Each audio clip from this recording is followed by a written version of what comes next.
AP రాజకీయాల్లో తిరుమల గోశాల వివాదం పెను దుమారం రేపింది. గోశాలలో చాలా ఆవులు చనిపోయాయని ఏకంగా టీటీడీ మాజీ చైర్మన్ భూమన కరుణాకర్ రెడ్డి ఆరోపణలు గుప్పించారు. దీంతో తిరుమల మరోసారి వార్తల్లో నిలిచింది. ఈ క్రమంలో మాజీ మంత్రి ఆర్కే రోజా కూటమి సర్కార్పై తీవ్రమైన ఆరోపణలు చేశారు. సనాతన ధర్మం అంటూ దేశమంతటా తిరుగుతున్న పవన్ కళ్యాణ్ తిరుమలలో ఇన్ని అపచారాలు జరుగుతుంటే ఎందుకు మాట్లాడట్లేదని ప్రశ్నించారు. మీకు ప్యాకేజీలు పదవులు ఇస్తే మిన్నకుండా ఉంటారంటూ నోరు పారేసుకున్నారామె. కలియుగ దైవం వెంకటేశ్వర స్వామి దగ్గర ఎవరు తప్పు చేసినా కఠిన చర్యలు ఉండాలన్నారు. అలాగే భక్తుల కొంగు బంగారమైన తిరుమల శ్రీవారితో గతంలో చంద్రబాబు పెట్టుకుంటే ఏమైందో ఆయనకు బాగా తెలుసని సెటైర్లు వేశారు. అలాగే ఇటీవల పవన్ కళ్యాణ్ సైతం కాస్తంత రుచి చూశారన్నారు. అందుకే తిరుమల శ్రీవారితో పెట్టుకోవద్దని సంచలన వ్యాఖ్యలు చేశారామె. ఇక తిరుమలలో జరుగుతున్న అపచారాలు, గోశాలలో ఆవులు చనిపోతున్న ఘటనపై సమగ్ర విచారణ జరిపించి బాధ్యులపై చర్యలు తీసుకోవాలని డిమాండ్ చేశారు రోజా. అయితే ఆమె ఏకంగా పవన్ కళ్యాణ్ కొడుకు మార్క్ శంకర్ పై ఇండైరెక్ట్ గా చేసిన వ్యాఖ్యలు ఏపీ రాజకీయాల్లో పెద్ద ఎత్తున దుమారమే రేపుతున్నాయి. దీనిపై కూటమి నేతలు మండిపడుతున్నారు. అన్యం పుణ్యం ఎరుగని పసివాడిపై కామెంట్లేంటని కూడా మండిపడుతున్నారు. మరోవైపు సోషల్ మీడియా వేదికగా జన సైనికులు రోజా వ్యాఖ్యల పట్ల శివాలెత్తిపోతున్నారు. అది నోరేనా అంటూ ఫైర్ అవుతున్నారు. మాజీ మంత్రి ఆర్కే రోజా చేసిన వ్యాఖ్యలపై జనసేన నేతలు సైతం సీరియస్ గా స్పందిస్తున్నారు. పసివాడి గురించి ఇంత నీచంగా మాట్లాడతారా అంటూ విరుచుకుపడుతున్నారు. రాజకీయాల పరంగా వ్యక్తిగత విమర్శలు సరే, కానీ అభంశుభం తెలియని పిల్లాడికి ప్రమాదం జరిగితే ఇటీవల పవన్ కళ్యాణ్ రుచి చూశాడంటూ కామెంట్ చేయడం తగదని సోషల్ మీడియాలో నెటిజన్లు సైతం మండిపడుతున్నారు. రాజకీయాల్లోకి కుటుంబ సభ్యులను లాగడం సరికాదంటూ ఆగ్రహం వ్యక్తం చేస్తున్నారు.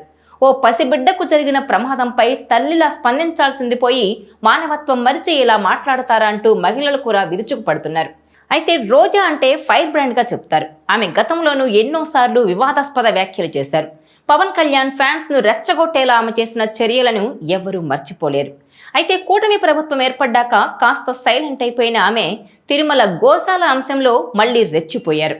అయితే ఆమెపై ఆడుదాం ఆంధ్ర కార్యక్రమంలో అవినీతికి పాల్పడ్డారని ఆరోపణలొచ్చినా కూటమి ప్రభుత్వం మాత్రం ఆచితూచి వ్యవహరిస్తోంది. దీన్నే అలుసుగా తీసుకొని ఇప్పుడు భగవంతుడు పసిబిడ్డలను సైతం తమ రాజకీయాల్లోకి లాగుతున్నారంటూ రోజా తీరుపై సర్వత్రా విమర్శలు వ్యక్తమవుతున్నాయి.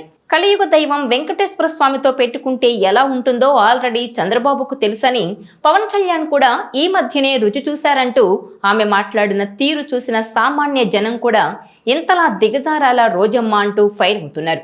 చంద్రబాబు అక్రమ అరెస్టును అవహేళన చేస్తూ ఆయన అనుభవానికి గౌరవం ఇవ్వని ఆమెపై టీడీపీ క్యాడర్ అప్పట్లోనే భగ్గుమంది. పవన్ కుమారుడు మార్క్ శంకర్ కు ప్రమాదం జరిగిన రోజైతే దేశం మొత్తం చలించిపోయింది. జన సైనికులు తమ ఇంట్లో బిడ్డకు జరిగినంతలా వేదన పడ్డారు. టీడీపీ క్యాడర్ అయితే మీ నాయకుడి బిడ్డకేం కాదంటూ జనసేన క్యాడర్ కు ధైర్యం చెప్పారు.